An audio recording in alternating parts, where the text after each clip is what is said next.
बिस्मिल्लाहिर्रहमानिर्रहीम व्यूवर्स, कैसे हैं आप लोग। उम्मीद है आप सब ठीक होंगे। आज का जो हमारा फिजियोलॉजिकल लेक्चर है उसमें आज हम पढ़ेंगे ऑक्सीजन की ट्रांसपोर्ट और इसी के साथ साथ CO2 की भी ट्रांसपोर्ट। सबसे पहले ऑक्सीजन के बारे में थोड़ा डिस्कस करते हैं, उसकी different oxygen from alveolus into pulmonary blood. ठीक है। अब सबसे पहले जो ऑक्सीजन का पार्शियल प्रेशर जो होता है वो एलुलस में 104 mmHg होता है, जो कि वीनस ब्लड में 40 mmHg होता है। इसी वजह से जो ऑक्सीजन जो है ना डिफ्यूज़ हो जाती है एलुलस से पल्मोनरी ब्लड में, क्योंकि प्रेशर डिफरेंस की वजह से होती है। ये इसकी डिफ्यूजन होती है, जो कि प्रेशर डिफरेंस कितना है 64 mmHg है। ठीक है। उसके बाद है ड्यूरिंग एक्सरसाइज। अब ड्यूरिंग एक्सरसाइज क्या क्या हो रहा है कि सबसे पहले जब डिफ्यूजन जो होती है ना ऑक्सीजन की पल्मोनरी ब्लड में, वो इंक्रीज़ हो जाती है। किस किस कंडीशन से? क्योंकि हमारे नंबर ऑफ़ कैपिलरीज इंक्रीज़ हो जाते हैं और इसके अलावा हमारी एलुलाई की डायलेशन और कैपिलरी की डायलेशन हो जाती है। अच्छा, उसके बाद है partial pressure of oxygen in artery blood. अब जो 98% जो ब्लड होता है वो हमारा लेफ्ट आर्टरी में पास कर जाता है एलुलर कैपिलरी के ज़रिए।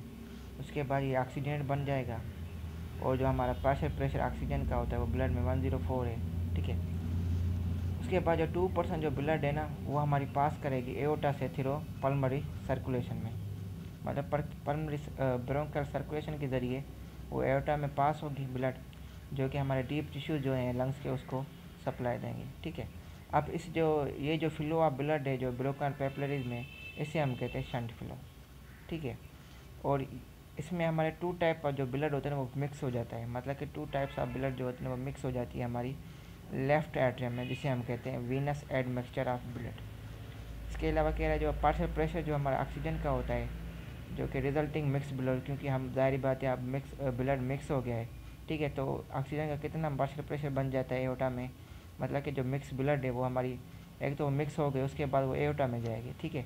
तो फिर हमारा ऑक्सीजन का पार्शियल प्रेशर बन जाएगा 95 mmHg। ठीक है। ये मतलब कि चेंजिंग आ गई 9 mmHg की। उसके बाद है diffusion of oxygen from interstitial fluid into cell. इसमें कह रहा है कि जो पार्शियल प्रेशर जो होता है ऑक्सीजन का इंटरस्टिशियल फ्लूइड में वो 40 mmHg होता है। बाकी जो सेल के इनसाइड वो कितना होता है 23 mmHg, जिसी की वजह से जो ऑक्सीजन है वो डिफ्यूज़ हो जाती है इंटरस्टिशियल फ्लूइड से सेल्स में। अच्छा, उसके बाद है डिफ्यूजन ऑफ CO2। अब डिफ्यूजन ऑफ CO2 कहाँ से? फ्रॉम सेल से इंटरस्टिशियल फ्लूइड में। ठीक है। इसका उलट है। इसमें कह रहा है कि जो पार्शियल प्रेशर जो CO2 का होता है सेल के अंदर 46 mmHg होता है और इसके अलावा इंटरस्टिशियल फ्लूइड में 45 mmHg होता है, जिसकी वजह से जो CO2 होती है वो डिफ्यूज़ हो जाती है सेल से इंटरस्टिशियल फ्लूइड में। ठीक है। अब ये कह रहा है कि diffusion of CO2 from interstitial fluid into capillaries. अब ये कह रहा है जो पार्शियल प्रेशर जो CO2 का होता है वो इंटरस्टिशियल फ्लूइड में 40 mmHg होता है। बाकी जो हमारे जो आर्टियल एंड जो होता है कैपिलरी में, उसमें इसका प्रेशर होता है 40 mmHg, जिसकी वजह से जो CO2 होती है वो हमारी डिफ्यूज़ हो जाती है इंटरस्टिशियल फ्लूइड से कैपिलरीज में। अच्छा, उसके बाद से नेक्स्ट जो पॉइंट है उसमें ये बता रहा है कि diffusion of CO2 from pulmonary blood into alveolus. ठीक है। अब इसमें जो हमारा जो पल्मोनरी जो ब्लड होती है उसमें हमारा जो CO2 का पार्शियल प्रेशर है वो 45 mmHg है और एलुलस में इसका है 40 mmHg, जिसकी वजह से जो CO2 होती है डिफ्यूज़ हो जाती है फ्रॉम पल्मोनरी ब्लड इनटू एलुलस। अच्छा, ये तो थी हम दोनों की डिफ्यूजन बताई कि ऑक्सीजन की और CO2 की डिफ्यूजन कैसे, मतलब कौन से कहाँ से कहाँ जा रही है और उनका कौन सी जगह में कितना पार्शियल प्रेशर है। अब है इसकी ट्रांसपोर्टेशन ऑफ ऑक्सीजन। ठीक है। ब्लड में इसकी ऑक्सीजन की ट्रांसपोर्टेशन कैसे होती है? सबसे पहले कह रहा है जो 97% जो ऑक्सीजन होती है ना वो लंग से ट्रांसपोर्ट हो जाती है टिश्यूज़ में रिवर्सिबली, मतलब कि रिवर्सिबली वो लंग से टिश्यूज़ में ट्रांसपोर्ट हो जाती है, जिसमें वो किसके साथ कंबाइन कर जाती है? हीमोग्लोबिन के साथ कंबाइन कर जाती है। ठीक है। अब बाकी जो 3% जो ऑक्सीजन होती है वो डिज़ॉल्व्ड स्टेट जो होता है उसमें ट्रांसपोर्ट होती है, जैसे कि जो कि वाटर होता है, जैसे कि प्लाज्मा और सेल्स में। अच्छा, अब ये बता रहा है ऑक्सीजन हीमोग्लोबिन डिसोसिएशन कर, मतलब कि जब ऑक्सीजन हीमोग्लोबिन किसी के साथ मिल गई तो कैसे कर्व बन रहा है।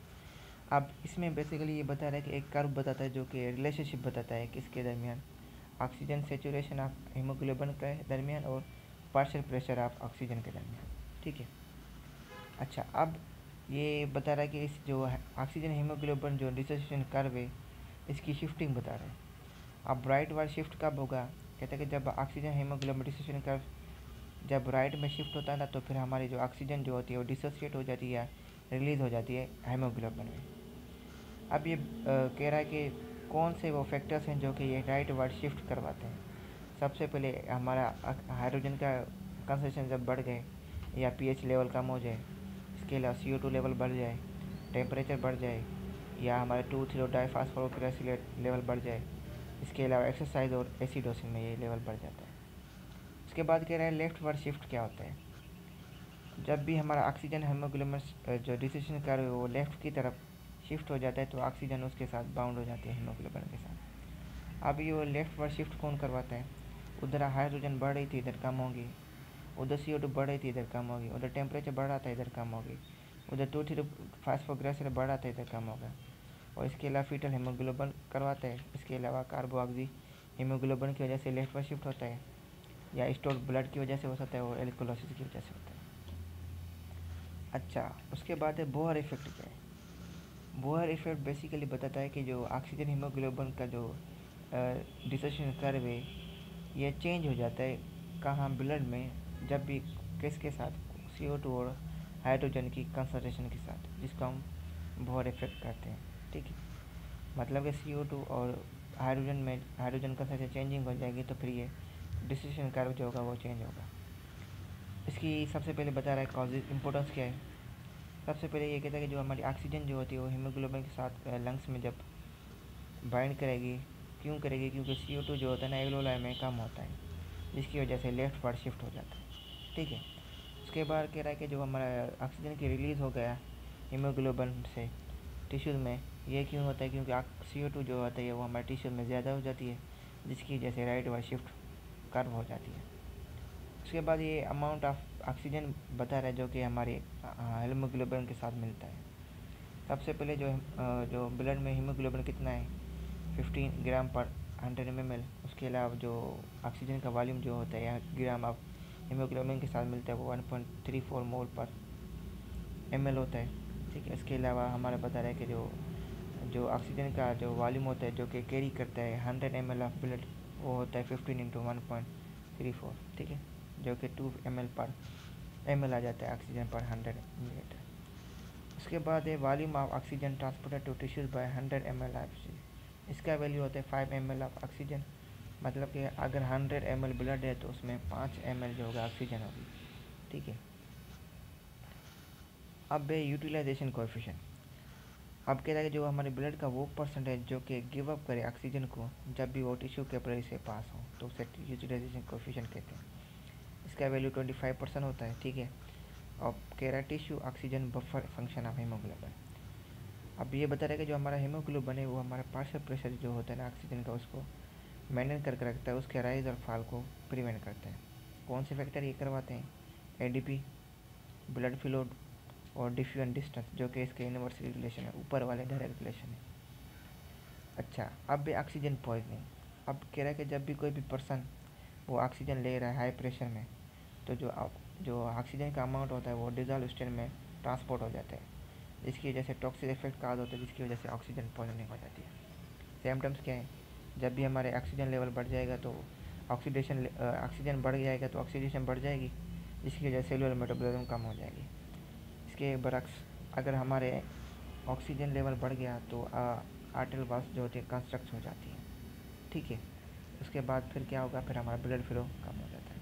ठीक है, ये तो थी ऑक्सीजन की पॉइजनिंग। उसके बाद एक कार्बन मोनोऑक्साइड की पॉइजनिंग। इसमें सबसे पहले हमारा जो CO कार्बन मोनोऑक्साइड है वो 230 टाइम्स जो होता है वो कंबाइन होता है repeatedly at the same time on haemoglobin molecule as compare to oxygen, जिसकी वजह से CO जो होता है ये प्रिवेंट करता है ऑक्सीजन की बाइंडिंग हीमोग्लोबिन के साथ, जिसकी वजह से टॉक्सिक इफेक्ट का होता है। इसका ट्रीटमेंट क्या है, इसमें सबसे पहले प्योर जो ऑक्सीजन होती है वो हाई प्रेशर में डिस्प्लेस करती है CO को। इसके अलावा 5% जो होता है हमारा CO2 होता है वो स्टिमुलेट करता है हमारे रेस्पिरेटरी सेंटर को। अच्छा, उसके बाद ये कहता है कि volume of CO2 transported from tissues to lungs by 100 ml HG। अब इसका जो वैल्यू है 4 ml CO2 पर 100 ml ऑफ ब्लड होता है। तो इसी के साथ आज का लेक्चर एंड करते हैं। उम्मीद है आपको लेक्चर अच्छा लगा होगा। अगर आप हमारे चैनल पे फर्स्ट टाइम है तो लाइक कमेंट और सब्सक्राइब करें। अपना ख्याल रखें। बाय।